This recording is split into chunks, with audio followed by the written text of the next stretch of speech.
जय हिंद। Welcome to Dakshai classroom. मैं मनीष सेवटा। बच्चों, हम वर्क पावर एनर्जी का रिवीजन कर रहे थे और अभी तक हमने एक लेक्चर रिवाइज कर लिया और उस वाले लेक्चर के अंदर हमने वर्क डन की बात की थी। वर्क डन निकालना इंपॉर्टेंट है। अगर आप वर्क डन निकालना सीख के तो आगे वाली चीज़ों में दिक्कत नहीं आती, बिकॉज वर्क डन का यूज़ करके ही आगे जो वर्क एनर्जी थ्योरम है उसमें हम काम करते हैं। तो वर्क के बारे में हमने बात कर ली। अभी हम बात करते हैं एनर्जी की, वर्क एनर्जी। फिर सबसे लास्ट में बात करेंगे पावर की। तो एनर्जी में आपके पास में दो एनर्जी होती है, काइनेटिक एनर्जी, पोटेंशियल। सबसे पहले हम बात करें काइनेटिक एनर्जी की। पोटेंशियल एनर्जी की हम बाद में चर्चा करेंगे। तो हमारी हेडिंग जो अभी है that is kinetic energy, that is kinetic energy. और ये कोई बहुत बड़ा टर्म नहीं है, इसे बच्चा 9th क्लास में ही जान लेता है, शायद 8th-9th क्लास में बच्चा जानता है। काइनेटिक एनर्जी जो आपके पास में आती है that is related with the mass and velocity, और ये आता है हाफ एम वी स्क्वायर, ये आता है काइनेटिक एनर्जी। ठीक है। अब आपको अगर मैं पूछूं कि भाई साहब ये काइनेटिक एनर्जी रेफरेंस फ्रेम पे डिपेंड करता है कि नहीं करता है, काइनेटिक एनर्जी रेफरेंस फ्रेम पे डिपेंड करता है कि नहीं करता है, तो हम क्या बोलेंगे, इसमें जो मास है वो रेफरेंस फ्रेम पे डिपेंड नहीं करता जब तक आप रिलेटिविटी में की बात ना करें। मतलब आप लाइट की स्पीड से ना ट्रैवल करें, वो सब बातें छोड़ दें, हाई स्पीड की बात छोड़ दें। अगर हम क्लासिकल फिजिक्स की बात करें तो मास रेफरेंस फ्रेम पे डिपेंड करता नहीं है। और वेलोसिटी, वेलोसिटी रेफरेंस फ्रेम पे डिपेंड करता है, ऑब्वियसली करता है। मुझे कोई बंदा रेस्ट पे दिखाई दे सकता है, अगर मैं ही चल पड़ूँ तो वही मुझे मूव करता हुआ दिखाई देगा। तो मैं क्या बोल रहा हूँ, that is velocity depends upon, velocity depends upon, यहाँ पे वेलोसिटी जो स्पीड है ना, ये speed, speed of body depends upon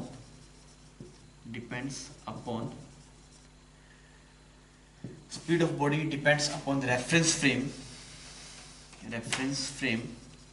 that's why kinetic energy also depend upon reference frame, also depend upon reference frame. कोई बड़ी बात नहीं है, हमें ये चीज़ पता है कि भाई साहब वेलोसिटी जो स्पीड है वो रेफरेंस फ्रेम पे डिपेंड कर रही है, और kinetic energy half M we square, तो वो भी रेफरेंस फ्रेम के ऊपर डिपेंड करेगी। इतनी बात समझ में आ गई? ठीक है। अभी हम बच्चों सबसे इंपॉर्टेंट चीज़ पे चल रहे हैं, that is work energy theorem. Work energy theorem, ये थ्योरम मतलब ऐसा है कि फिजिक्स में इस तरीके का एक्सप्रेशन आ रहा था जो वर्क एनर्जी थ्योरम में हम पढ़ेंगे, तो लोगों ने उसको स्टैंडर्ड बना दिया।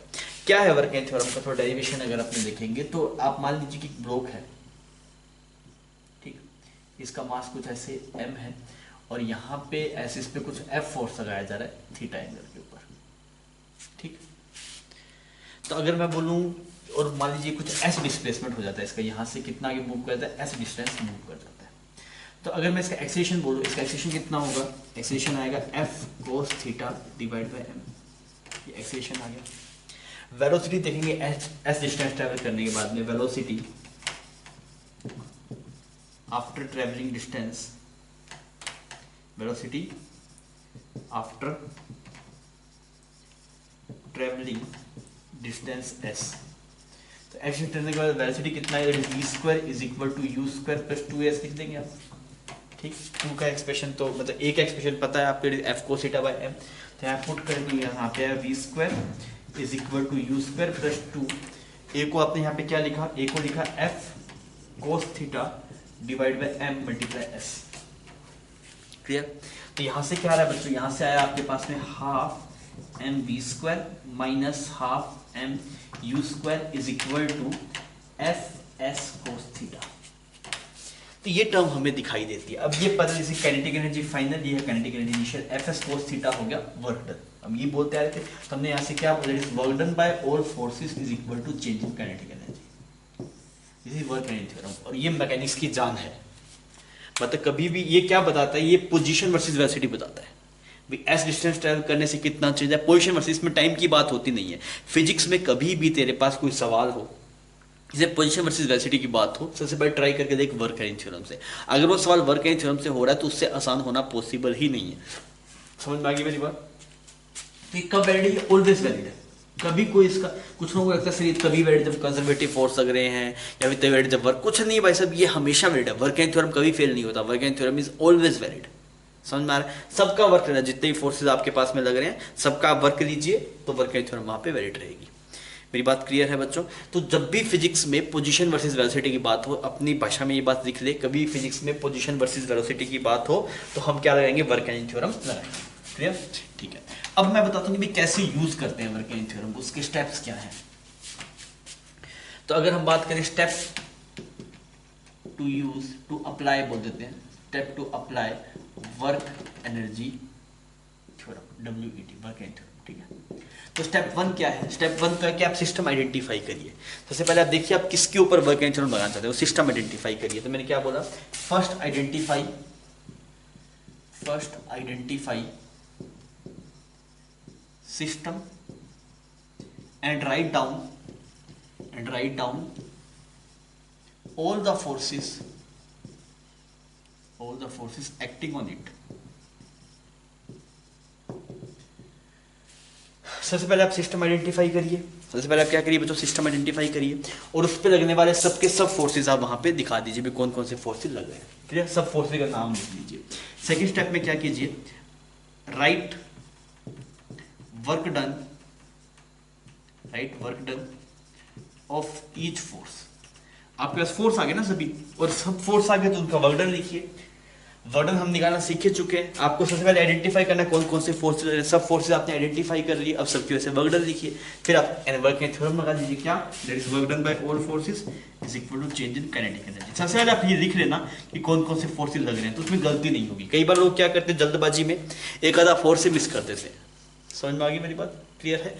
तो ये बहुत ही आसान तरीका है लगाने में, बहुत ही आसानी से लग जाती है अगर आपको बेसिक क्लियर है। वर्क आपको निकालना आई गया तो वो यहाँ पे यूज होगा। काइनेटिक एनर्जी आपको लिखनी आती है तो वर्क एनर्जी थ्योरम आपके लिए हलवा है।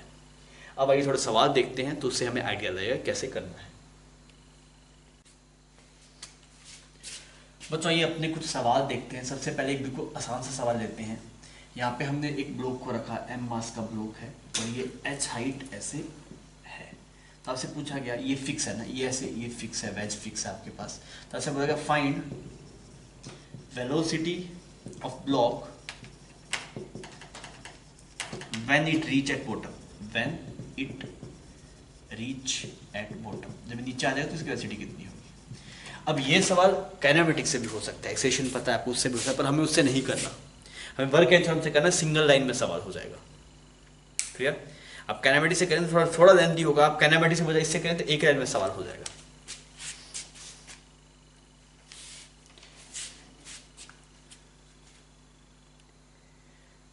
और सरफेस स्मूथ है ना, कहीं कोई फ्रिक्शन नहीं है। अभी आपके पास में इस सवाल में जो म्यू की वैल्यू है, म्यू इज इक्वल टू 0।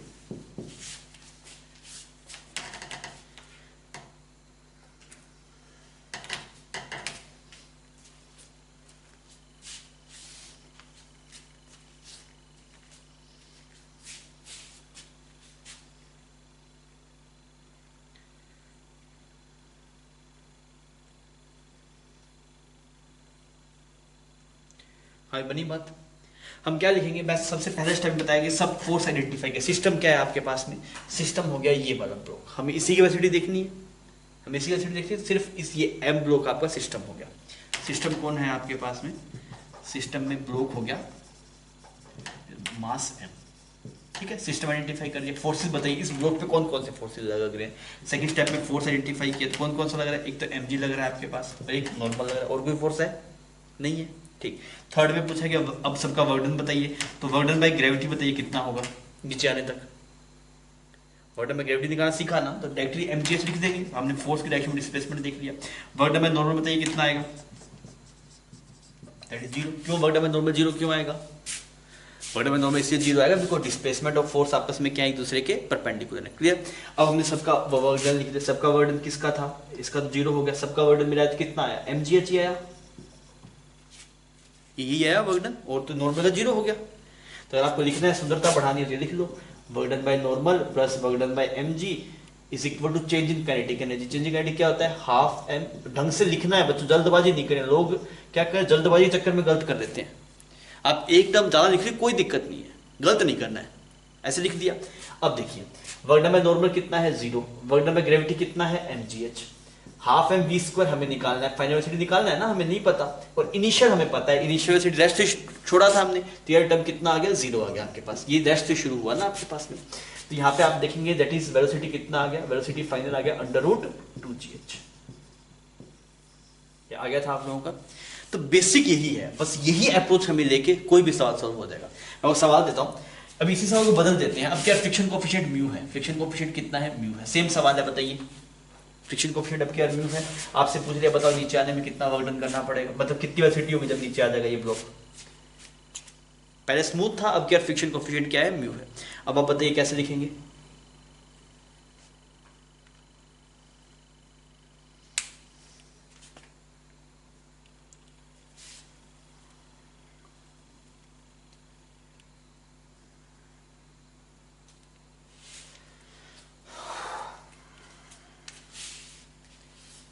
मैं कर रहा हूं बच्चों सवाल। सिस्टम बताइए कौन है, सिस्टम आपके पास ब्लॉक है,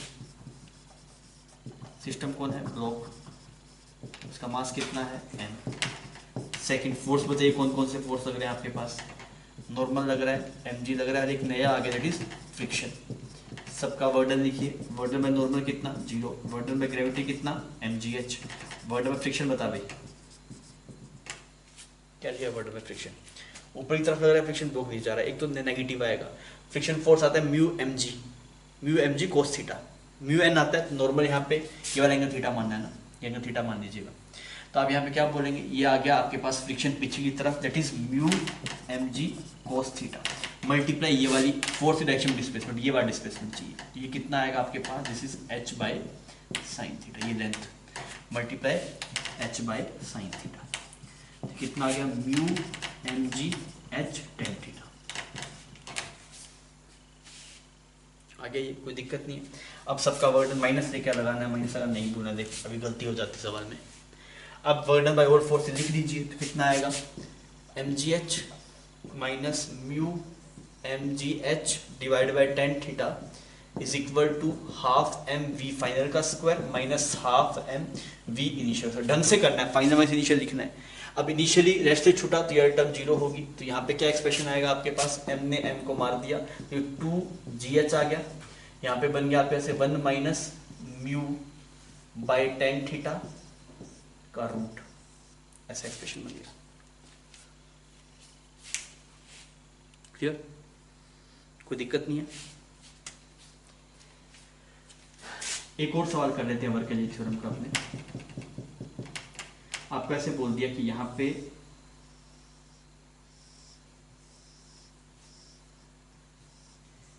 इसका मास कुछ m है और इसका मास ऐसे कुछ 4m है, ठीक। अब देखना अगर यही सवाल हम मैकेनिक्स मतलब बेसिक से करते न्यूटन लॉ ऑफ मोशन से बहुत लेंथी हो जाता है, पहले एक्सेलरेशन निकालो वो सब निकालो, जैसे कितना जल्दी हो जाएगा सवाल। आपको बोला गया कि अगर ये h हाइट नीचे चला गया, अगर ये h हाइट नीचे चला गया then find out velocity of block at mass m। ये अगर h हाइट नीचे चला गया तो इस वाले मास की वेलोसिटी क्या होगी, वेलोसिटी ऑफ m कितना होगा इफ 4m कितना नीचे चला गया आपके पास, h नीचे चला गया। कर पाएंगे, करके बताइए।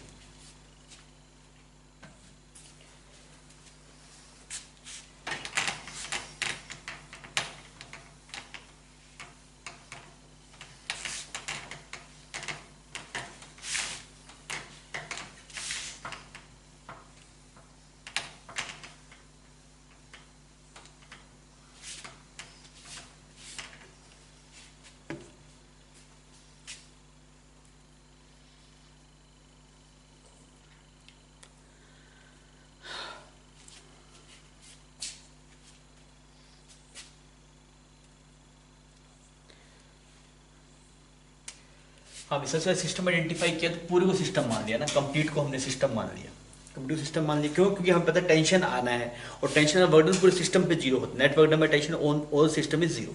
तो सिस्टम क्या मान लिया, होल सिस्टम किसको माना आपने, सिस्टम पूरे को मान लिया ना, होल बॉडी को मान लिया, होल पूरे को सिस्टम मान लिया।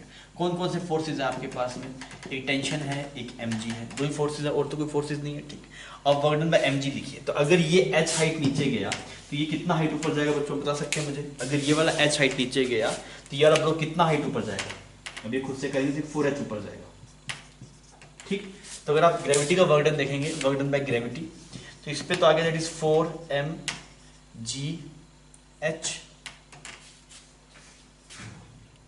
नहीं दिस इज ये 2h जाएगा, सॉरी दिस इज 2h, अगर ये x ही जाता है वो 2x ऊपर जाएगा, ठीक है। तो यहाँ पे आ गया 4mgh, इसके ऊपर वर्कडन आ गया, पॉजिटिव आया, mg लग भी नीचे रहा, जा भी नीचे रहा, उस पर वर्कडन देखिए ग्रेविटी का that is minus mg 2h, total कितना आ गया 2mgh, ये आ गया वर्कडन में ग्रेविटी टोटल, ठीक। वर्कडन में टेंशन कितना का जीरो, पूरे सिस्टम पे tension net work done zero आता है, net work done tension zero आता है। अगर आप सिर्फ इस ब्लॉक पे पूछते नहीं आता, सिर्फ इस ब्लॉक पे टेंशन वर्क डन जीरो नहीं, पर दोनों मिला के पूरे सिस्टम पे वर्क डन बाय टेंशन कितना आता है, जीरो। अब बात बन गई, अब हम लिखते हैं। अच्छा अब हमने क्या लिखा, अच्छा वेलोसिटीज भी देख लेते हैं। मान लेते हैं कुछ लिस्टेड में इसकी कुछ v होगी, इसकी कितनी होगी बच्चों आपके पास, इसकी 2v होगी, सही है ना, इसकी v तो उसकी कितनी 2v। अब हमने लिखा work done by all forces, work done by gravity plus work done by tension is equal to kinetic energy final minus kinetic energy initial. Kinetic energy initial तो जीरो होगी, खत्म बात। वर्क डन बाय ये लिखा तो कितना है 2 mgh आ गया। काइनेटिक एनर्जी फाइनल देखता हूं तो हाफ, इसका मास कितना है 4m और इसकी वेलोसिटी कितनी है v स्क्वायर, प्लस उसकी भी तो लिखनी पड़ेगी हाफ, उसका मास कितना है m और उसकी वेलोसिटी कितनी है 2v, that is 4v square. ये 2v का स्क्वायर कर देता हूं, सही। अब बात बन रही है m m m साफ हो गया, यहाँ पे ये 2 आ गया आपके पास में, तो यहाँ पे ये क्या बन गया, ये 2gh is equal to 2v square, यहाँ पे बन गया 4v square, that is again इसे 2v स्क्वायर। सही किया गया, देख कोई गलती नहीं है, क्लियर। यहाँ बन गया आपके पास में इस 2 ने इसको, ये सब साफ हो गया आपके पास में, तो gh आ गया आपके पास, that is v square by 2। तो वेलोसिटी कितना आ गया बच्चों, वेलोसिटी आ गया अंडर रूट gh बाई 2, ये वेलोसिटी आ गया अंडर रूट gh बाई 2। पर हमें ये किसकी वेलोसिटी मिली, इसकी मिली। अगर आपका आंसर देखेंगे तो वो ट्वाइस हो जाएगा, तो आंसर अगर आप बात करेंगे तो आंसर हो जाएगा 2gh, क्योंकि उसके से 2v है ना, तो आप मल्टीप्लाई 2 करें तो 4 अंदर चला जाएगा। समझ में आ गई मेरी बात, ये जवाब हो जाएगा। देखिए कितना आसानी से हो गया। अगर यही सवाल आप काइनेमेटिक्स से करते, पहले टेंशन मेंशन से एक्सीलरेशन निकालो, सबसे पहले कंस्ट्रेंट रो लगाओ, फिर हम एफबीडी बनाओ, फिर टेंशन निकालो, टेंशन मेंशन निकालो, एक्सीलरेशन निकालो, फिर एक्सीलरेशन देखो h हाइट जाएगा तो कितनी वेलोसिटी आएगी। समझ में आ रहा है कितना लेंथी हो जाता। इसे देखिए कितना आसानी से सवाल सोल्व हो गया। बच्चों ये सवाल है, इसमें वर्गेन थ्योरम लगाना है आपको, इसमें स्प्रिंग का यूज हो जाएगा ना, स्प्रिंग थोड़ा सा दिक्कत रहता है, इस वजह से सवाल दिए, थोड़ा देख लीजिए एक बार सवाल को।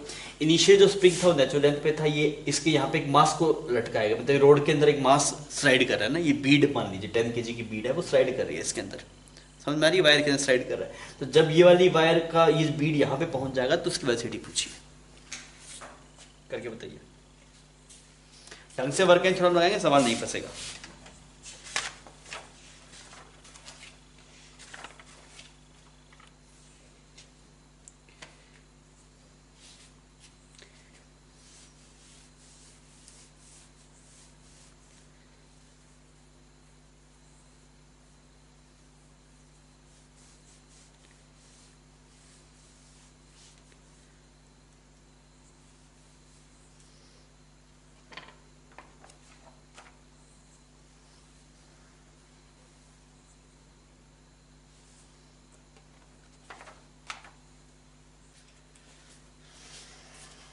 हाँ भाई, अब इसे वर्क एंड थ्योरम लगाते हैं। तो मैं सबसे पहले आइडेंटिफाई किया कौन कौन से फोर्सेज। एक तो यहाँ पे नॉर्मल लग रहा है, उसकी वजह से वर्क आएगा नहीं, बिकॉज ब्लॉक नीचे जाएगा।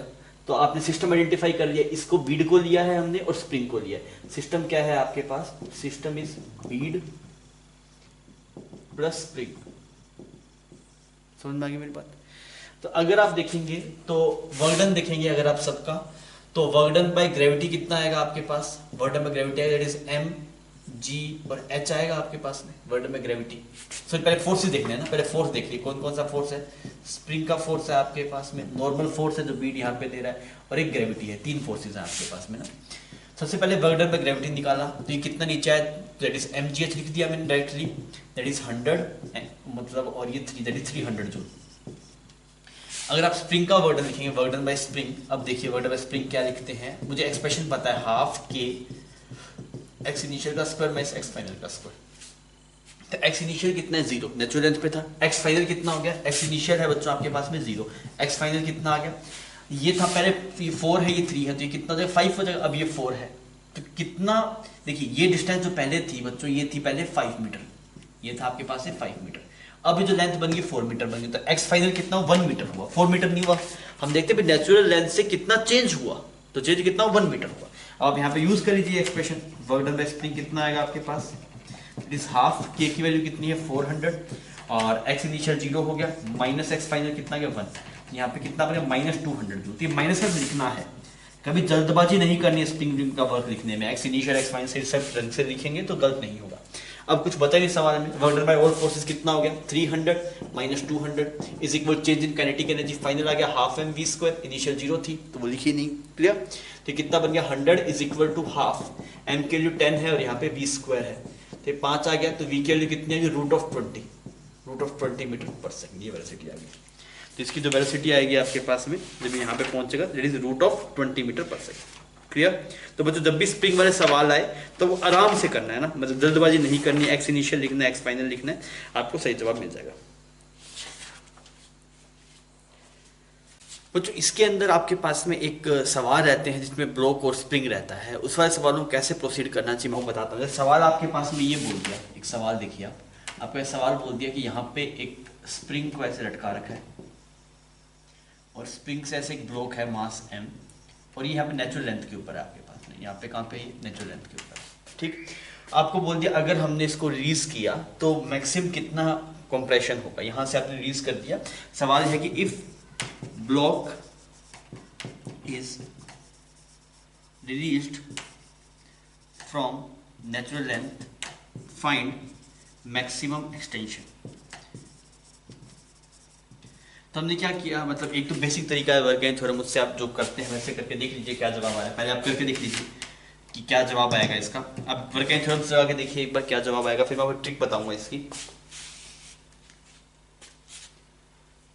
हमने इसको नेचुरल लेंथ से रिलीज किया तो मैक्सिमम एक्सटेंशन स्प्रिंग में कितना वो पूछा है।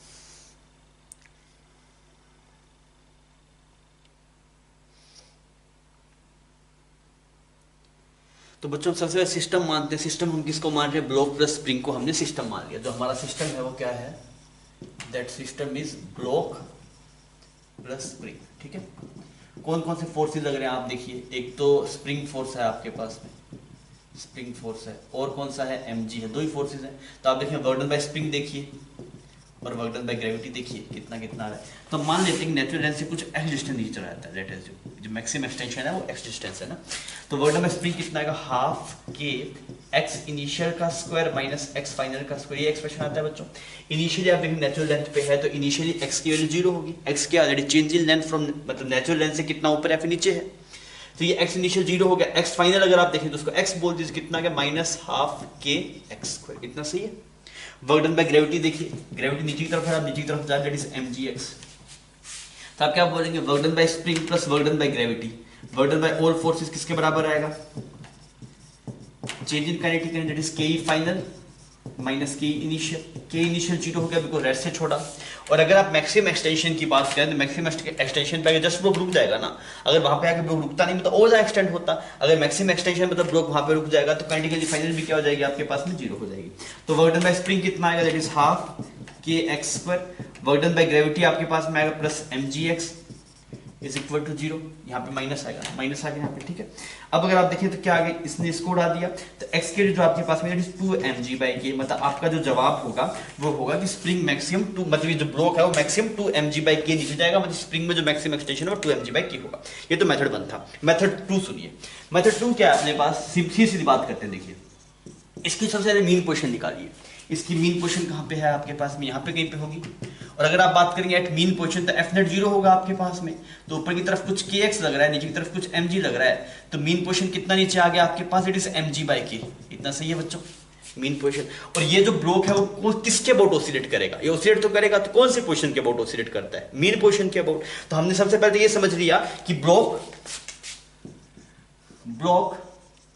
मीन पोजीशन के अबाउट ऑसिलेट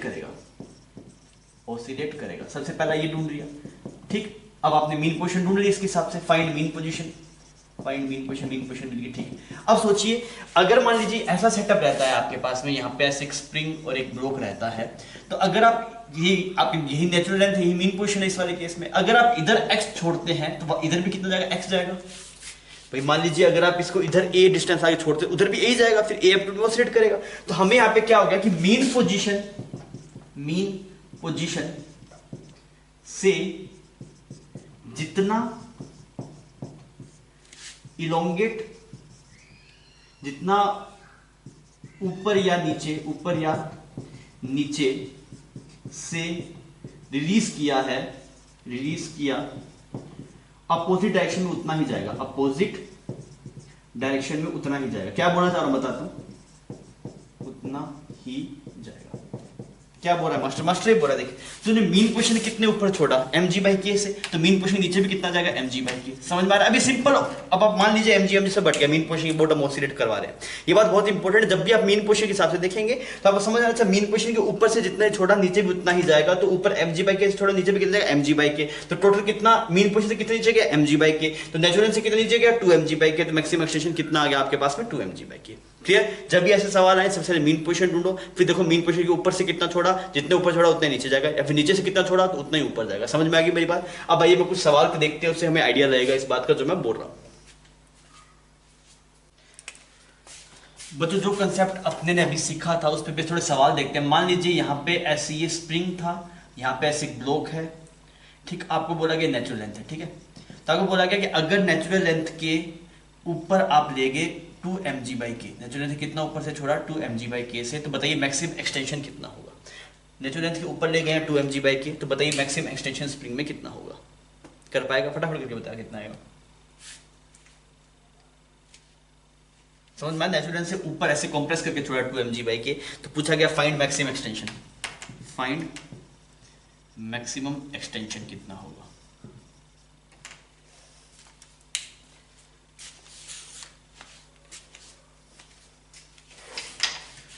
देखो हम क्या करेंगे, मैंने बहुत सारे मीन पोजीशन ढूंढो। मीन पोजीशन कहाँ पे होगी? यहाँ पे होगी मीन पोजीशन। कितना नीचे होगी? mg/k नीचे होगी। अब मीन पोजीशन के कितना ऊपर से छोड़ा 3mg/k, मीन पोजीशन के कितना ऊपर छोड़ा 3mg/k, तो मीन पोजीशन के नीचे भी कितना जाएगा 3mg/k। तो आप समझ में आएगा सर फाइनली ये यहाँ पे जाकर रुकेगा, कितना नीचे 3mg/k। तो आपको पूछा गया टोटल मैक्सिमम एक्सटेंशन कितना, तो मैक्सिमम एक्सटेंशन कहाँ से देखते हैं? नेचुरल लेंथ से। तो 3mg/k और ये mg/k, तो एक्सटेंशन मैक्सिमम कितना आ गया आपके पास? तो मैक्सिमम एक्सटेंशन है दैट इज 4mg/k। आसान है, कोई दिक्कत नहीं। समझ में आ रही है बात? सबसे पहले मीन पोजीशन देखिए, फिर देखिए मीन पोजीशन ने कितना ऊपर या फिर नीचे छोड़ा। जितना ऊपर या नीचे छोड़ेंगे उतना ही आपके पास में अपोजिट डायरेक्शन में जाएगा। और जो एक्सटेंशन और कंप्रेशन कैलकुलेट करना है वो कहाँ से कैलकुलेट करना है बच्चों? नेचुरल लेंथ से। एक और सवाल देखिए, यहाँ पे ऐसे स्प्रिंग है, यहाँ पे ऐसे ब्लॉक है, आपको बोला गया दिस इज नेचुरल लेंथ, और आपको बोला 2mg/k नीचे से छोड़ दिया इलोंगेट करके, 2mg/k नेचुरल लेंथ से इलोंगेट करके छोड़ दिया। तो पूछा गया find maximum compression, find maximum compression, बताइए कितना होगा।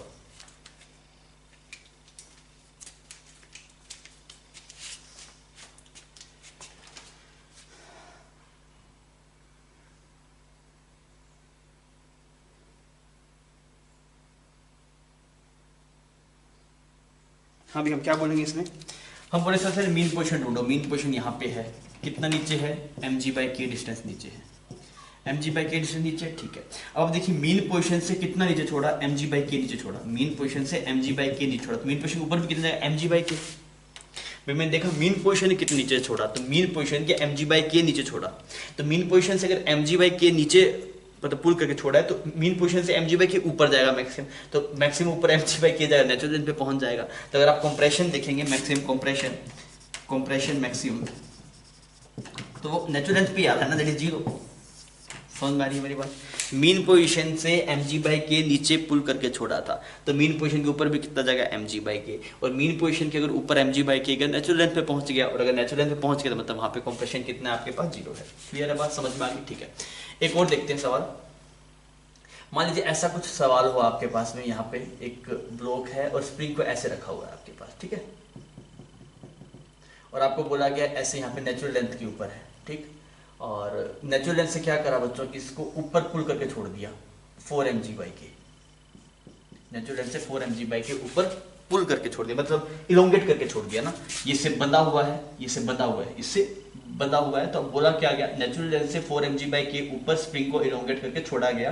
तो पूछा गया find maximum compression, find maximum compression. कर पाएंगे? करके बताइए।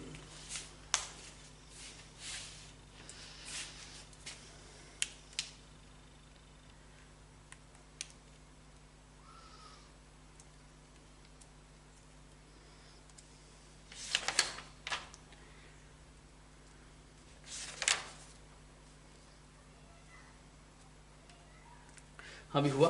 तो हम क्या बोले? सबसे पहले मीन पोजीशन ढूंढते हैं। मीन पोजीशन कहाँ पे है? यहाँ पे कहीं पे मीन पोजीशन है।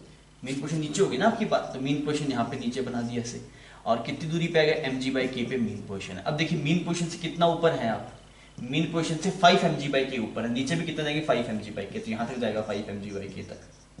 तो मैक्सिमम कंप्रेशन देखें तो कंप्रेशन नेचुरल लेंथ से देखा जाएगा, तो अगर आप देखेंगे कंप्रेशन मैक्सिमम तो कितना आएगा आपके पास, दैट इज 6 mg/k। समझ में आ रहा है, मीन पोजीशन से कितना ऊपर छोड़ा था 5 mg/k, नीचे की जगह 5 mg/k।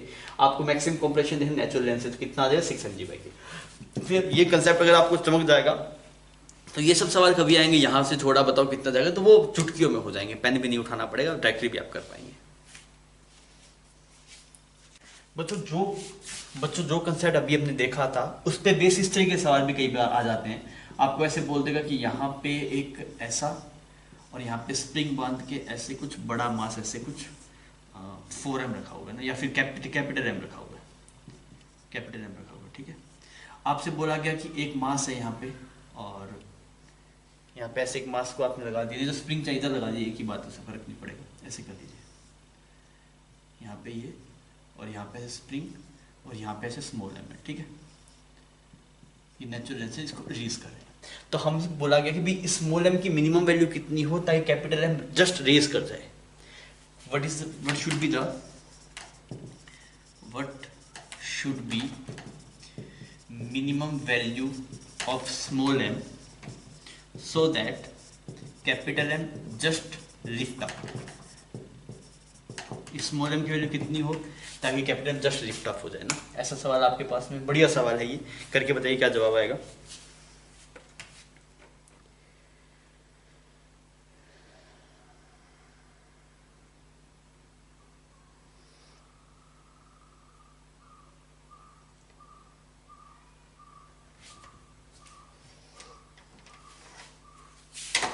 हाँ भाई कैसे करेंगे देखिए, आपको पता है कि अगर इसको लिफ्ट करना है तो इसमें टेंशन होना चाहिए, कितना चाहिए कैपिटल mg। तो स्प्रिंग में क्या होना चाहिए, जो स्प्रिंग का जो मतलब टेंशन mg में, स्प्रिंग में भी टेंशन कैपिटल mg होना चाहिए। अब देखिए यहाँ नेचुरल लेंथ से छोड़ा, इसकी मीन पोजीशन कुछ यहाँ पे होगी, कितना नीचे होगा स्मॉल mg/k, नीचे भी कितना जाएगा आपके पास मीन पोजीशन के स्मॉल mg/k। तो टोटल एक्सटेंशन अगर आप देख रहे हैं जैसे ब्लॉक नीचे आ रहा है, तो मैक्सिमम जो ब्लॉक नीचे जाएगा वो 2 mg/k जाएगा। तो अगर 2 mg/k जाएगा तो इसमें जो टेंशन होगा मैक्सिमम, जो टेंशन मैक्सिमम हो सकता है स्प्रिंग में, वो कितना हो सकता है 2 mg/k। अब मेरी बात समझ में आ रही है, कब ब्लॉक मतलब कब टेंशन मैक्सिमम होगा, जैसे जैसे ब्लॉक नीचे आ रहा है वैसे स्प्रिंग में टेंशन बढ़ता जा रहा है। जब अपने सबसे लोअर मोस्ट पोजीशन पे आ जाएगा टेंशन आ जाएगा 2 mg/k, ये एक्सटेंशन हो गया मल्टीप्लाई k हो गया, तो ये 2 mg आ गया आपके पास, ठीक। अब ये मैक्सिमम टेंशन इसको लिफ्ट करने के लिए जस्ट कैपेबल हो जाए तो आप क्या बोल रहे 2 mg is equal to capital mg, इसने इसको मार दिया तो स्मॉल m की वैल्यू कैपिटल m/2 है।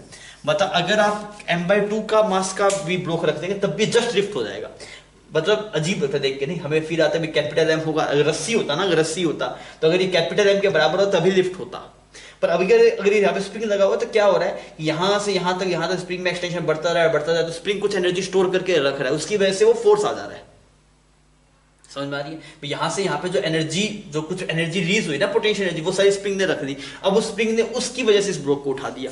तो हमने क्या किया, मैंने बोला इसको उठाने के लिए जो मैक्सिमम टेंशन चाहिए वो कैपिटल mg चाहिए, और यहाँ से देखा अच्छा इस वाले केस में स्प्रिंग में मैक्सिमम टेंशन कब आ रही है, जब ये ब्लॉक लोअर मोस्ट पोजीशन पे जाएगा। तो लोअर मोस्ट पोजीशन पे जाएगा तो कितना आएगा आपके पास में टेंशन, 2 mg, तो 2 mg कैपिटल mg के बराबर आएगा। तो अगर इसके लिए m/2 होगा तब भी लिफ्ट कर जाएगा, पर एक हिस्ट्री की लिफ्ट करेगा, बस हिस्ट्री की लिफ्ट करेगा फिर वापस नीचे गिर जाएगा। समझ में आ रही है मेरी बात। एक और सवाल देखिए बच्चों, ऐसा कुछ केस मानिए आप,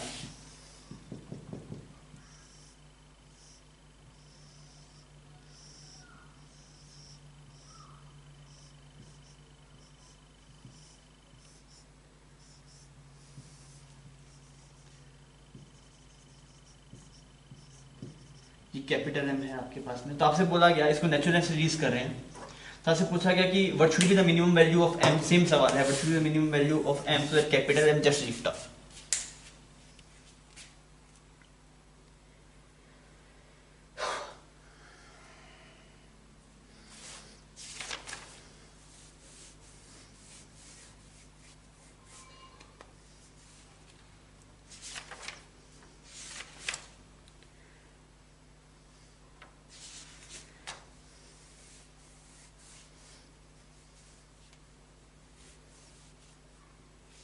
हाँ भाई कैसे करेंगे, मुझे पता है कि यार यहाँ पे नेचुरल लेंथ है तो मीन पोजीशन कुछ यहाँ पे होगी, तो मीन पोजीशन से ऊपर है mg/k, नीचे भी कितना जाएगा mg/k, ठीक है।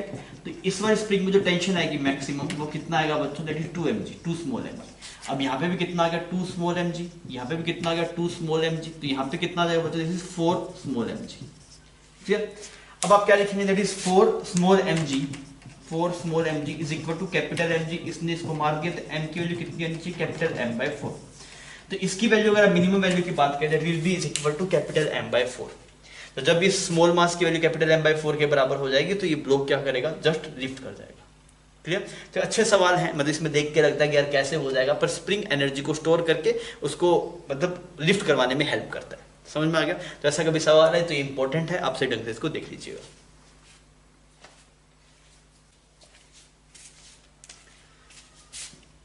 बच्चों ये एक प्रॉब्लम का टाइप है और ये लोगों को फंसा लेता है, लोग गलत कर देते हैं। ये थोड़ा इंपॉर्टेंट मार्क कर लीजिएगा आप इसको। ये m1 है, ये आपके पास में m2 है, फ्रिक्शन कोफिशिएंट यहाँ पे म्यू है, फ्रिक्शन कोफिशिएंट यहाँ पे म्यू है। सवाल क्या है, f मिनिमम कितना हो, f मिनिमम कितना हो, so that find value of f minimum, value of f minimum so that m2 starts riding, m2 start siding. इसके f मिनिमम की वैल्यू कितनी हो ताकि m2 साइड करना शुरू कर दे। समझ में आ रहा है। तो ये बढ़िया सवाल है। ऐसा सवाल जब भी है तो हमेशा वर्क एनी थ्योरम से करना है। तो आप क्या करिए, आप ये मानिए, तो पहली बात आप ये देखिए, अगर आपको इस ब्लॉक को चलाना है तो इसमें जो टेंशन होना चाहिए वो टेंशन कितना रिक्वायर्ड है, द टेंशन रिक्वायर्ड है म्यू m2g। सही, ये टेंशन होना चाहिए। अब आप देखिए, जैसे आप इस f फोर्स को लगाएं तो मान लीजिए कुछ x इलोंगेट हो गया, मतलब हमें नहीं भी जस्ट चलाना है, चाहे थोड़ी देर बाद चले। जब रस्सी होती है तो क्या होता है, एफ लगाते ही चलेगा। अभी ऐसा नहीं है, एफ लगाया थोड़ा स्प्रिंग इलोंगेट होगा, उसके बाद में चल जाए, कोई दिक्कत नहीं है। तो अगर आप यहाँ पे देखेंगे तो वर्डन अगर आप देखेंगे तो इस फोर्स का वर्डन आएगा F x, work and third, इस फोर्स का वर्डन आएगा एफ एक्स, फ्रिक्शन का वर्डन कितना आएगा minus mu M g x. और अगर आप स्प्रिंग का देखेंगे, स्प्रिंग का क्या आएगा, दैट इज हाफ के X initial square, that is work done में स्प्रिंग क्या होता है, हाफ के x इनिशियल कितना होगा 0 और x फाइनल कितना होगा x square, that should be equal to change in kinetic energy. और हम बोलते हैं कि भाई जस्ट चल जाए, तो जस्ट से चल रहा है आपके पास में तो हम इसको थोड़ी थोड़ी मूव करवा रहे हैं। तो ये वाला, क्योंकि आपको देखिए मैं एक भी समझिए कि this is change in kinetic energy, ऐसे लिख दिया एक बार ना। अब समझिए f आपके पास में यहाँ पे अगर हम देखें तो ये बन गया f is equal to F x is equal to mu M g x plus half के एक्स स्क्वायर प्लस डेल्टा की, ऐसा एक्सप्रेशन आ गया बच्चों। अब देखिए आपको इस f को मिनिमम करना है। अगर इस f को मिनिमम करना है तो ये वाली वैल्यू क्या होनी चाहिए, मिनिमम होनी चाहिए। ये वाली मिनिमम कितनी हो सकती है, 0। समझ में आ रहा है, f को मिनिमम करना है। तो जिस इंस्टेंट पे चले तो हम इतना स्लो कर रहे हैं, कोई दिक्कत नहीं, काइनेटिक एनर्जी में चेंज ना आए। हमें f ये मिनिमम चाहिए, f मिनिमम चाहिए तो डेल्टा की मिनिमम वैल्यू कितनी है, 0। तो हम इस प्रोसेस को स्लो कर रहे हैं ताकि चेंज इन काइनेटिक एनर्जी ना आए। ठीक, अब आपको यहां से समझ में आ गई, ये यहां पे कट गया आपके पास। तो f की वैल्यू जो आ रही है आपके पास में, this is mu M g plus k x by 2। अरे सही, कोई दिक्कत नहीं। अच्छा अब आप देखिए के एक्स की वैल्यू हमें पता है, के एक्स अगर इसको चलाना है तो के एक्स कितना होना चाहिए, के एक्स होना चाहिए म्यू एम टू जी। के एक्स कितना होना चाहिए, म्यू एम टू जी। यहाँ पे म्यू एम वन था ना आपके पास में, म्यू एम वन, ठीक है। तो ये कितना बने, के एक्स की जगह आप लिख दीजिए, ये तो म्यू एम वन जी आ गया, और के एक्स की जगह कितना आ जाएगा, mu M two g divide by 2। अब ये है एफ मिनिमम। अगर बच्चों यहाँ पे रस्सी होता, अगर ये स्प्रिंग है तब ऐसा, अगर स्ट्रिंग होता ना, सिर्फ स्ट्रिंग होता, स्प्रिंग नहीं होता, तो जवाब आता म्यू एम वन जी प्लस म्यू एम टू जी। तो जब स्प्रिंग होता है तो हेल्प मिल जाती है, बिकॉज आप धीरे धीरे जो खींच रहे हैं उस ड्यूरेशन की एनर्जी स्प्रिंग के पास चलेगी तो वो कुछ वर्क कर देगा, उसकी वजह से ये इजिली पुल हो जाएगा। आपको मेरी बात समझ में आ रही है, कोई दिक्कत नहीं है। तो ये अच्छा सवाल है। जब भी इस तरीके का सवाल कभी आए तो आप वर्क थ्योरम लगा लीजिए। आप एफ का वर्डन लिखिए, स्प्रिंग का वर्डन लिखिए, फ्रिक्शन का वर्डन लिखिए, फिर आप देखिए स्प्रिंग में आपको एक्सटेंशन कितना चाहिए, स्प्रिंग का जो फोर्स होना चाहिए कितना होना चाहिए, म्यू एम टू जी। तो लास्ट में के एक्स को आपने म्यू एम टू जी कर दिया। क्लियर। तो ये सवाल बच्चों अच्छा है, इसमें लोगों को दिक्कत रहती है, तो आप थोड़ा ढंग से इसको देख लीजिएगा। एक दो बार विजुअलाइज करेंगे सवाल चमक जाएगा। लोगों को दिक्कत रहती है, सर ऐसा क्यों आ रहा है, आना चाहिए म्यू एम वन जी प्लस म्यू एम टू जी। तो मैं उसको ऐसे समझा सकता हूँ, जैसे मान लीजिए आपके पास में गन है, ठीक है। तो अगर मैं आपको बोलूँ भाई साहब सीधे हाथ से ऐसे मार के गन को इतनी तेज चला दे, नहीं चला सकते ना। भाई अगर आपके पास में गन है तो बुलेट को फायर करने के लिए हम ऐसे पहले ट्रिगर को पहले पुल करते हैं फिर फायर करते हैं, ऐसा होता है। मैं बोल रहा ट्रिगर किससे दबाया, हाथ से ही दबाया, तो एक काम कर हाथ से फेंक दे बुलेट को, तब नहीं जाएगी। क्यों? क्योंकि जब आपने ट्रिगर को खींचा तो आपने एनर्जी किसको ट्रांसफर कर दी, स्प्रिंग को ट्रांसफर कर दी। स्प्रिंग ने जब सडन एनर्जी दी तो वो ज्यादा बढ़िया इंपल्स निकल के आया। वही सेम केस हो रहा है, हमने जब धीरे धीरे खींचा एक्स तक ब्लॉक नहीं चलाता था, इतनी ड्यूरेशन में जो एनर्जी आपने दी वो स्प्रिंग के पास चलेगी। अब स्प्रिंग ने एकदम फोर्स लगा दिया, समझ में आ रहा है? तो स्प्रिंग ने एनर्जी स्टोर करके फोर्स लगा दिया, इस वजह से कम फोर्स पे भी काम हो गया। ठीक है बच्चों अभी हम बात करने वाले हैं पोटेंशियल एनर्जी की। सबसे पहले फिजिक्स की जो पोटेंशियल एनर्जी की बात होती है वो इसी चैप्टर में होती है। पोटेंशियल एनर्जी क्या आता है आपके पास, delta you is equal to negative of work done by conservative force. ये आपने 12th में भी पढ़ा था, इलेक्ट्रोस्टैटिक के अंदर, ग्रेविटेशन में भी हमने देखा था। वर्क और एनर्जी में देखते हैं कि आपके पास चेंज इन पोटेंशियल डिफाइन है, पोटेंशियल डिफाइन नहीं है। पहली बात, चेंज इन पोटेंशियल डिफाइन है, पोटेंशियल डिफाइन नहीं है। और चेंज इन पोटेंशियल किसके बराबर आता है, it is negative of work done by conservative force. Conservative force क्या होते हैं, फोर्सेस दो टाइप के होते हैं, एक कंजर्वेटिव होता है आपके पास में और एक नॉन कंजर्वेटिव होते हैं। और ये नॉन कंजर्वेटिव कई तरीके से डिफाइन कर सकते हैं कंजर्वेटिव नॉन कंजर्वेटिव को। अगर किसी के एक सर्कुलर पाथ के अंदर या फिर कोई भी क्लोज पाथ के अंदर वर्क डन 0 आता है तो वो एक कंजर्वेटिव फोर्स है। किसी का भी अगर क्लोज पाथ के अंदर वर्क डन 0 आता है तो कंजर्वेटिव है। किसी क्लोज पाथ में, हर एक क्लोज पाथ में आप कोई भी पाथ चूज करेंगे, मान लीजिए जैसे ये वाला पॉइंट है आपके पास में ए, ये वाला पॉइंट है बी, तो अगर ए से बी गए फिर बी से ए आए, कोई भी रास्ते से गए कोई भी रास्ते से आए, फर्क नहीं पड़ता, किसी भी रास्ते से किसी भी रास्ते से आएगा नेट, अगर आप ए पे पहुंच गए तो अगर उस फोर्स का वर्क डन 0 है तो वो कंजर्वेटिव है और अगर नहीं है तो वो नॉन कंजर्वेटिव। एक डेफिनेशन तो ये है। दूसरी डेफिनेशन ये कि जो एनर्जी का लॉस ना करवाए।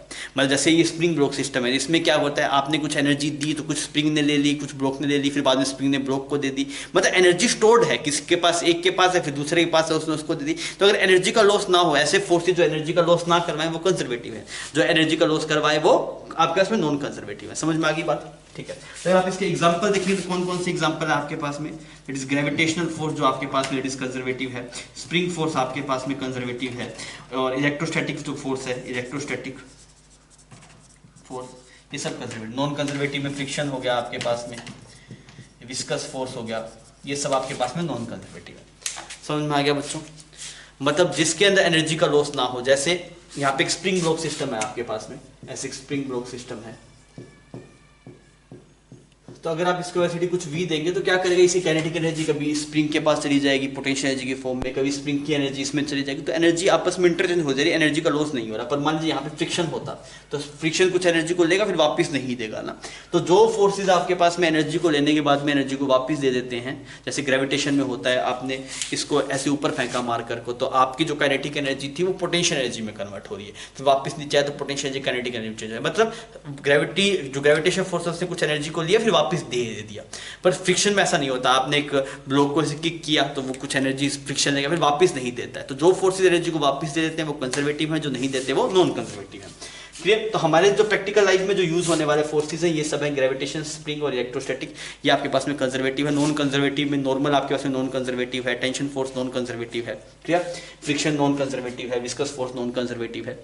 अब मान लीजिए ये तो सर ठीक है, पर मान लीजिए कभी कोई एक्सप्रेशन लिखा हुआ आए तो हमें कैसे पता लगेगा कंजर्वेटिव फोर्स है कि नहीं। मान लीजिए कुछ ऐसा एक्सप्रेशन है 2x² y i cap plus 3y x cube j cap, ऐसा कुछ फोर्स है सर, ये कंजर्वेटिव नॉन कंजर्वेटिव कैसे चेक करें? तो उसका एक्सप्रेशन ये कि del fx divide by del y is equal to del fy divide by del x। अगर ये बराबर आ जा रहा है, अगर ये सेटिस्फाई हो रहा है देन कंजर्वेटिव, देन कंजर्वेटिव। कभी भी ऐसा है आपके पास में तो आप ऐसे डिफरेंशिएट करके देख लीजिए, fx को y के रिस्पेक्ट में और fy को x के रिस्पेक्ट में, अगर ये बराबर आ जाता है तो वो कंजर्वेटिव है। ये पार्शियल डिफरेंशिएशन है। तो अगर आप fx का टर्म देखेंगे, ये fx का टर्म है, इसको डिफरेंशिएट करिए y के रिस्पेक्ट में तो क्या बनेगा, 2x² बनेगा इसका। इसको देखेंगे तो यहाँ पे क्या बनेगा बच्चों, x के रिस्पेक्ट में करेंगे इसको तो कितना बन गया ये 6x² y। तो दोनों बराबर नहीं है, दोनों बराबर नहीं है, इस वजह से ये कैसा है, नॉन कंजर्वेटिव है। तो कभी भी ऐसा है कि कोई फोर्स का एक्सप्रेशन हो, उसको चेक करना है कंजर्वेटिव है कि नॉन कंजर्वेटिव है, तो आप ये एक्सप्रेशन यूज करें, partial differentiation of fx with respect to y is equal to partial differentiation of fy with respect to x। आप करेंगे तो आपको जवाब मिल जाएगा। क्लियर बच्चों? अगर हम बात करें ग्रेविटेशनल पोटेंशियल, जैसे मान लीजिए कोई डीएम मास है आपके पास में ना, हम बात करें ग्रेविटेशनल पोटेंशियल एनर्जी की, ठीक है? सभी कंजर्वेटिव फोर्सेस के डिफाइन है, मैं ग्रेविटेशन में से देख रहा हूं, तो ये मेरी रेफरेंस लाइन होगी, ठीक है। अगर ये रेफरेंस साइन होगी तो मान लीजिए आप यहाँ से h हाइट उठा के देंगे dm मास को, तो मुझे पता है कि यदि डेल्टा यू ये इनिशियल पोजीशन होगी आपके पास में, फाइनल पोजीशन होगी, तो डेल्टा यू किसके बराबर है, that is negative of burden bye conservative force. तो mg नीचे की तरफ लग रहा है, जहाँ पार्टिकल ऊपर की तरफ है, दैट इज कितना आएगा mgh इज इक्वल टू ये क्या है u final minus u initial, u final minus u initial. अगर हम ये मान लें कि यहाँ की पोटेंशियल जीरो है, हम मान लें कि at reference line u initial is zero, तो आप पोटेंशियल क्या लिख देंगे mgh। तो आप कहीं पे रेफरेंस लाइन मान के अगर उससे h हाइट ऊपर है तो आप उसकी पोटेंशियल एनर्जी mgh लिख सकते हैं। मैंने dm लिया है, यहाँ पे m लिख दिया, कोई दिक्कत नहीं है, ठीक है। अगर मान लीजिए ऐसे करें, कुछ आपके पास में रोड है, ऐसे थीटा बीटा एंगल पे रखा हुआ है, ठीक, थीटा एंगल पे, तो आपके पास ये रेफरेंस लाइन है। हम क्या करते हैं, हम जो mgh एनर्जी बोलते हैं कि इस ब्लॉक की एनर्जी mgh है, तो ग्राउंड पे रेफरेंस लेके चलते हैं।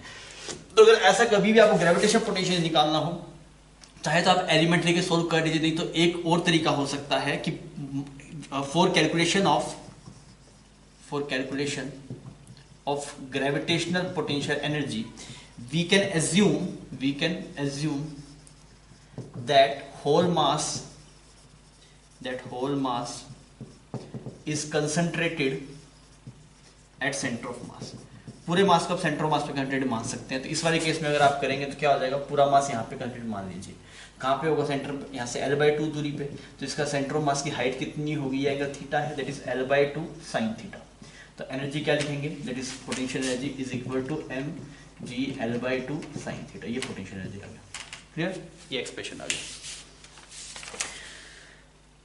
समझ में आ गई बात, ठीक है। और अगर आप देखेंगे तो कुछ ऐसा कभी आपके पास में रहे कि यहाँ पे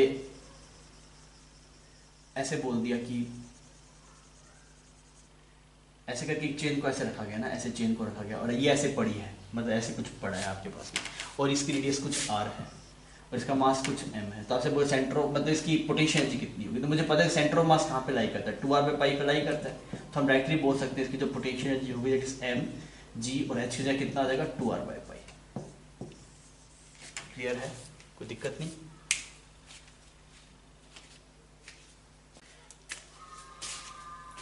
एक और चीज बच्चों देखिए, डेल्टा यू आपके पास में negative of burden bye conservative force के बराबर आता है। ये ऑलरेडी डिफाइंड ही है आपके पास में, ये तो हमेशा रहेगा। पर delta U burden by external के बराबर भी आ जाता है, कब, व्हेन डेल्टा के इज जीरो, या फिर इफ डेल्टा के इज इक्वल टू जीरो। अगर चेंजिंग कैटेगरी जीरो होगा तो डेल्टा यू आपके पास में बर्डन बाय एक्सटर्नल के बराबर आएगा। अच्छा, इसको कैसे कर सकते हैं हम ये बोल देंगे, मैं इसको प्रूव करके दिखा देता हूँ आपको। तो मैंने बोला कि work done by all forces is equal to change in kinetic energy, ऐसे बोल सकता हूँ। ये तो वर्क एंड थ्योरम में हमेशा रहेगी। तो मैंने बोल दिया कि एक तो कंजर्वेटिव फोर्स वर्क कर रहे हैं और एक आपके पास में एक्सटर्नल फोर्स वर्क कर रहे हैं, ठीक है। और यहाँ पे आ गया डेल्टा के। तो अगर आप बोल दूँ डेल्टा के ई जीरो हो गया तो वर्क डन बाय एक्सटर्नल किसके बराबर आ गया, that is minus of work done by conservative force. तो ये किसके बराबर है, डेल्टा यू। तो वर्क डन बाय एक्सटर्नल आपके पास में डेल्टा यू के बराबर आता है, कब, when changing kinetic energy zero. और ये वाला आपकी बहुत हेल्प करता है कुछ सवालों को सोल्व करने में। जैसे कि मान लीजिए आपको बोला गया कि एक चेन थी, वो ऐसे लटकी हुई है, ठीक है, एक चेन थी ऐसे लटकी हुई है, इसका मास m है और लेंथ l है, ठीक है। अब हमें क्या करना है, हमें इसके इस वाले पॉइंट को उठा के यहाँ पे लगाना है, मतलब इसको ऐसे कन्वर्ट कर देना ना, ऐसे ऐसे कन्वर्ट कर देना, ठीक है। इसको इस वाले पॉइंट को उठा के ऊपर लगा देना। तो आपसे पूछा गया बताइए इसमें वर्क डन बाय एक्सटर्नल कितना होगा, ये आपसे पूछ लिया वर्क डन बाय एक्सटर्नल कितना होगा। तो कैसे करेंगे, वैसे कर ही नहीं पाएंगे। तो हम यहाँ पे क्या करेंगे, हम देखिए चेंजिंग काइनेटिक एनर्जी जीरो है। अच्छा, चेंजिंग काइनेटिक एनर्जी जीरो से पहले इनिशियल पोटेंशियल जी लिखिए, फाइनल पोटेंशियल जी लिखिए, तो बात बन जाएगी। इनिशियल पोटेंशियल जी यहाँ पे रेफरेंस लाइन मान लो, इसको रेफरेंस लाइन मान लो। हमेशा पोटेंशियल रेफरेंस लाइन मान के लिखी जाती है। तो सारा मास को सेंटर ऑफ मास में डाल दिया, तो कितना आएगा, माइनस mg l/2।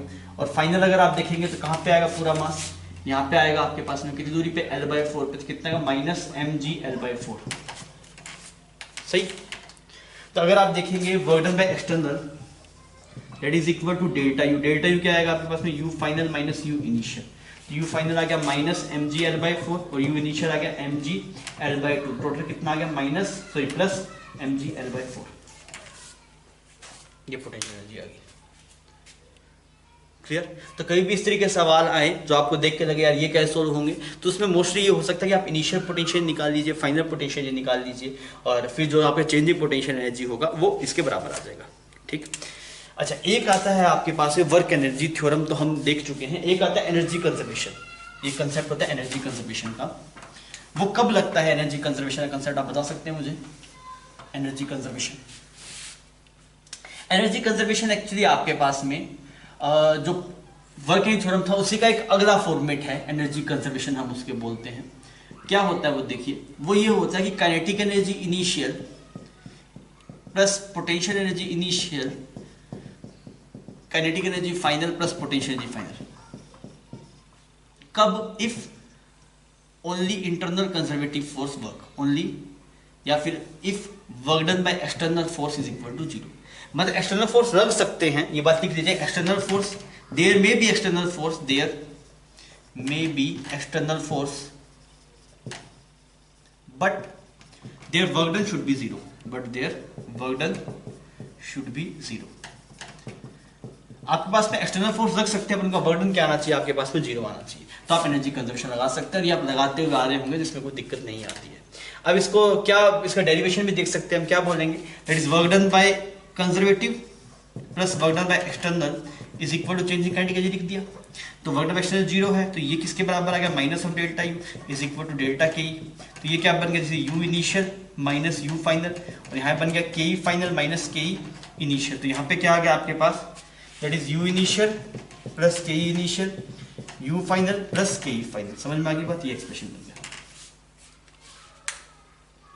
तो कभी एनर्जी कंजर्वेशन कब यूज करना है ये पता होना चाहिए, जब सिर्फ इंटरनल कंजर्वेटिव फोर्स वर्क करे। एक्सटर्नल फोर्स लग सकते हैं, उनका वर्डन कितना आना चाहिए? जीरो आना चाहिए, तो आप एनर्जी कंजर्वेशन लगा सकते हैं।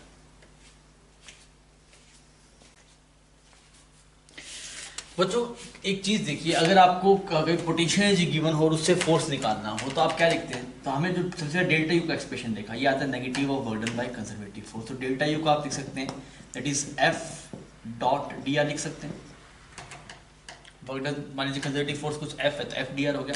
अच्छा, इसको अगर और देखूंगा, इसको लिखते हैं F x i cap, F Y j cap plus F Z k cap. तीनों डायरेक्शन में हो सकता है फोर्स आपके पास में। डॉट डिस्प्लेसमेंट लिख दिया d x i cap plus d y j cap plus d z k cap.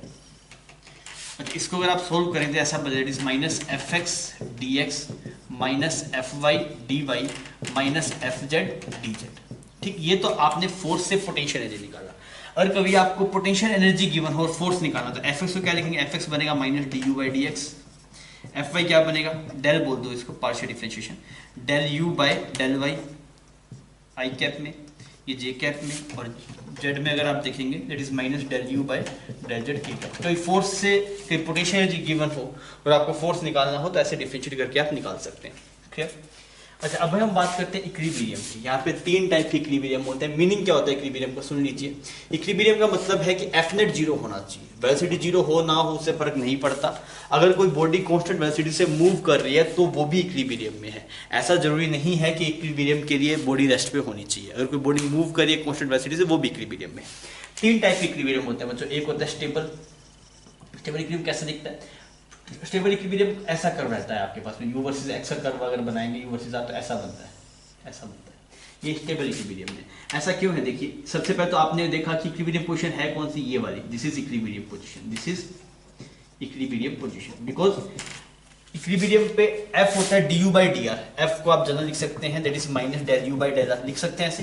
तो अगर आप देख रहे हैं तो इस वाले पोजीशन पे स्लोप जीरो है, मतलब यहाँ पे एफ नेट जीरो है, मतलब ये इक्विलिब्रियम पोजीशन है। अब सोच के देखिए, अगर आप इक्विलिब्रियम से थोड़ा सा इधर मूव करेंगे तो फोर्स कैसा है? देखिए, फोर्स यहाँ पे स्लोप इसका पॉजिटिव है और फोर्स होता है स्लोप का माइनस, तो फोर्स किस तरफ आएगा? नेगेटिव की तरफ। मेरी बात समझिए, इसको स्टेबल इक्विलिब्रियम क्यों बोलते हैं? स्टेबल इक्विलिब्रियम कर्व ऐसा क्यों आ रहा है? ये u वर्सेस आधा कर्व है, तो आपको क्या समझ में आएगा? देखिए, अगर जैसे आप इधर जा रहे हैं तो फोर्स कैसे चेक करेंगे? स्लोप का माइनस, स्लोप है पॉजिटिव, इसका माइनस करेंगे तो फोर्स नेगेटिव डायरेक्शन में, मतलब पार्टिकुलर फोर्स इधर रहेगा। जैसे आप इधर जाएंगे तो स्लोप है नेगेटिव, नेगेटिव करेंगे फोर्स बन जाएगा पॉजिटिव, इधर जा, तो मतलब जैसे इधर जा रहा है इधर आ जा रहा है, इधर जा रहा है इधर आ रहा है। स्टेबल इक्विलिब्रियम है ना। स्टेबल इक्विलिब्रियम मतलब क्या है? अगर ये मीन पोजीशन है, मैं इधर जाऊंगा तो मेरे पे फोर्स इधर लगे, वो मुझे उधर लेके जाने की कोशिश करे, और अगर मैं इधर जाऊंगा तो फोर्स इधर लगे, मतलब फोर्स हमेशा मुझे मीन पोजीशन की तरफ लेके आने की कोशिश करे, तो वो स्टेबल इक्विलिब्रियम। ये आ गया एक्सप्रेशन, ठीक है। इसके लिए अगर आप बोलेंगे तो क्या होगा इस एक्सप्रेशन के लिए? That is d2u by dx2। ये x का कर्व बना दिया था, ऐसे लिख देता हूं। ये क्या होना चाहिए? Greater than zero. अगर ये पैराबोला आपके पास में बनता है तो ऊपर की तरफ पैराबोला कब आएगा आपके पास में? जब ये d2u by dx2 की वैल्यू क्या होगी आपके पास में? जीरो होगी। और इक्विलिब्रियम पे अगर आप देखेंगे du by dx कितना है? del u by del x, ये भी कितना आएगा? जीरो आएगा। du by dx जीरो आएगा। क्यों? क्योंकि वहां पे स्लोप 0 होना चाहिए। समझ में आ गया? तो ये तो स्टेबल का कर्व था। अगर आप बच्चों बात करेंगे अनस्टेबल इक्विलिब्रियम की, तो अनस्टेबल इक्विलिब्रियम का पोटेंशियल एनर्जी वाला कर्व बना के बताइए क्या आएगा। अनस्टेबल इक्विलिब्रियम की आप बात करेंगे तो अनस्टेबल इक्विलिब्रियम में क्या आता है बच्चों, u वर्सेस x का जो कर्व बनेगा वो कुछ ऐसा बनेगा, ऐसा बनेगा u वर्सेस x का कर्व, ठीक। और इसमें आप देखेंगे जैसे ही अगर आप इसके इधर जा रहे हैं तो फोर्स इधर लग जाएगा, जैसे इधर जा रहे हैं फोर्स इधर जाएगा। बट जैसे ही ये मीन पोजीशन थी, जैसे ही मैं इधर गया फोर्स भी तो इधर ही निकल लूंगा, और जैसे मीन पोजीशन पे यहाँ पे था इधर गया तो फोर्स इधर लग गया, इधर निकल लूंगा। तो आपको ये रिस्टोर करने की कोशिश नहीं कर रहा, और आप लोग इसको बोल से समझ जाते हैं कि ऐसा कुछ पाथ है, यहाँ पे छोड़ूंगा तो वापस इधर आएगा, इसमें यहाँ पे छोड़ेंगे तो इधर आएगा। ये एक ट्रिक है, मतलब ऐसा नहीं है कि यहाँ पे बोल रखी है वो सब बात नहीं है, ठीक है। इसमें अगर आप देखेंगे एट इक्विलिब्रियम अगर आप बात करेंगे, ये वाली पोजीशन इक्विलिब्रियम पोजीशन है, तो स्लोप तो 0 होगा क्योंकि यहाँ पे स्लोप तो यहाँ पे भी 0 है, पर यहाँ पे d2u/dx2 की वैल्यू क्या होगी, लेस देन 0 होगी। क्लियर? एक होता है आपके पास में न्यूट्रल इक्विलिब्रियम। न्यूट्रल इक्विलिब्रियम में क्या होता है, वो ऐसा ही है आपके पास में u वर्सेस x, वो बदल ही नहीं रहा। मतलब आप देखेंगे du/dx कितना है, 0 है एट किसी पॉइंट पर। यहाँ पे भी इक्विलिब्रियम है, यहाँ पे भी, कहीं भी लेके जाए, जैसे फ्लोर के ऊपर आपने बॉल को रखा, यहाँ से उठा के वहाँ पे रख दिया तब भी वो इक्विलिब्रियम में, आगे जाके रखा तब भी वो इक्विलिब्रियम में है। मेरी बात समझ में आ गई? और यहाँ पे अगर आप d2u/dx2 की वैल्यू चेक करेंगे तो वो भी 0 आ जाएगी। समझ में आ गया? तो कभी भी आपको पोटेंशियल जो कर्व गिवन हो उससे पूछ ले भाई साहब क्या स्टेबल है अनस्टेबल है, तो आप इस तरीके से चेक कर सकते हैं।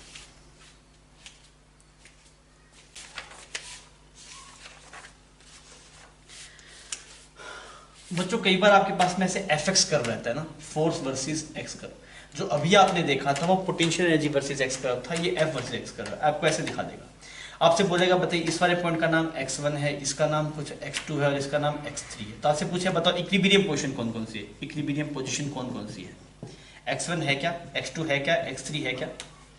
x1 है क्योंकि उस पर फोर्स 0 है, x2 भी है वहां पे फोर्स 0 है। फोर्स वर्सेस ये देखिए u वर्सेस x नहीं है, this is f versus x। x3 equilibrium नहीं है। अगर ये पोटेंशियल एनर्जी का कर्व होता u वर्सेस x होता तब यहाँ पे x3 पे इक्विलिब्रियम होता। समझ में आ रही बात? ठीक है। अब पूछा गया बताइए यहाँ पे स्टेबल है कि अनस्टेबल है, तो हम कैसे चेक करते हैं, देखिए अगर आप ये आपके पास मीन पोजीशन होगी, ठीक है, इससे अगर आप इधर जाए यहाँ पे जाए तो फोर्स कैसा है, पॉजिटिव है। फोर्स कैसा है, पॉजिटिव है। तो जैसे ही आप इससे यहाँ पे जाएंगे तो फोर्स पॉजिटिव है, तो आप इधर ही निकल लेंगे, वापस आएंगे नहीं। सिमिलरली अगर आप इस तरफ जाएंगे तो फोर्स नेगेटिव है, तो इधर लेंगे तो इधर ही निकल लेंगे। मतलब x1 कैसा है आपके पास में, अनस्टेबल इक्विलिब्रियम है, अनस्टेबल इक्विलिब्रियम। यहाँ पे अगर आप चेक करेंगे बच्चों तो ये x2 स्टेबल है, ठीक है, x2 स्टेबल है, स्टेबल चेक कर रहे हैं। जैसे आप यहाँ पे पहुंचेंगे तो फोर्स किस तरफ है, नेगेटिव में है, फोर्स नेगेटिव है। फोर्स नेगेटिव है मतलब इधर रहेगा, तो मतलब आपको रिस्टोर करने की कोशिश कर रहा है। सिमिलरली अगर आप इस तरफ जाएंगे तो फोर्स पॉजिटिव है, मतलब इधर लेके जाने की कोशिश कर रहा है, मतलब ये कैसा है आपके पास में, स्टेबल इक्विलिब्रियम। तो आप जब भी कर्व आए तो पहले आप ढंग से चेक करें कि किसका कर्व है, जैसे पोटेंशियल एनर्जी वर्सेस एक्स है या फोर्स वर्सेस एक्स है। समझ में आ गई मेरी बात? ठीक है। अगर यही होता u वर्सेस x का तो x3 पे सिर्फ इक्विलिब्रियम होता और वो भी अनस्टेबल इक्विलिब्रियम होता। लास्ट टर्म बच्चों पावर है आपके पास में। पावर आप जानते हैं क्या होता है, पावर होता है आपके पास में rate of work done, dw/dt क्या होता है, पावर होता है। इसकी यूनिट जो आपके पास में रहती है दैट इज वॉट। क्लियर? समझ में आ गई? अच्छा, पावर को आप वर्क डन क्या लिख सकते हैं, दैट इज F.V, F.S लिख सकते हैं बाई dt। और अगर मान लीजिए फोर्स और डिस्प्लेसमेंट सेम डायरेक्शन में है तो आप इसको लिख सकते हैं F.V, या फिर नहीं है तो इसको S फॉर्म में लिख दीजिए। तो पावर क्या बन गया आपके पास में, F.V। तो पावर के सवाल कभी आए तो घबराना नहीं है, ये दो ही चीज आपके पास में रहेगा, या तो dw/dt या फिर P=F.V। तो बच्चों लास्ट में थ्योरी वाला पार्ट बहुत ज्यादा था, जो लास्ट वाला था आपके पास में एनर्जी के पास थ्योरी पार्ट ज्यादा रहता है, तो उसमें बहुत ज्यादा सवाल नहीं किए हैं, सिर्फ थ्योरी बताई है। और वो पार्ट इंपॉर्टेंट है आपके पास में ना, जो पोटेंशियल एनर्जी के बाद में ये जो कर्व है ये सब, तो ये इसकी थ्योरी आप सही ढंग से देख के जाइएगा। ये जो हमने पोटेंशियल एनर्जी के बाद से बात की उसमें थ्योरेटिकल है, तो मैं सब थ्योरी कवर किया, सवाल यहाँ पे नहीं किए उसके, तो सवाल क्यों लेंथी हो जाता नहीं तो आप सवाल एक बार अपने नोट से देख लीजिएगा, लास्ट वाले पार्ट को सीरियसली करके जाइएगा, ये सवाल पूछे जा सकते हैं। ओके बच्चों, थैंक यू फॉर वॉचिंग।